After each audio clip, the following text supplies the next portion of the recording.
Hello guys, panibagong araw at panibagong vlog na naman tayo for today's video. Nandito tayo ngayon sa may lugar sa Siargao na isa sa mga pinakasikat na pinupuntahan dito ay tinatawag na Katangian Bridge. Grabe, sobrang dami ng tao dito. Alas 5 pa lang dahil marami nag-aabang sa paglubog ng araw dito. Napakaganda ng tanawin ng sunset dito. Ganda mag-picture-picture at kumuha ng mga video dito. Naglakad na nga kami papuntang gitna kasi ang dami talagang motor. Sobrang daming food trip dito. Talagang nakaka-relax at nakaka-inspire ang pagmasda ng mga tanawin dito habang naglalakad ka at nagmamaneho dito sa may Katangian Bridge. Pleto pala sila ng food trip dito at may inumin din dito. At talaga magdala ka ng napakaraming pera mo dito para hindi ka mabitin sa food trip mo. Meron nga dito tumalon sa bridge. Kala namin patay na. Ayun pala, lumalangoy pa.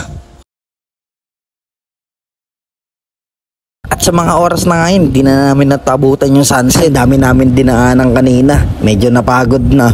Kaya medyo matagal kami nakapunta dito. May tingin-tingin na nga lang kami ng mga food trip dito. Pero hindi naman talaga kami bibili.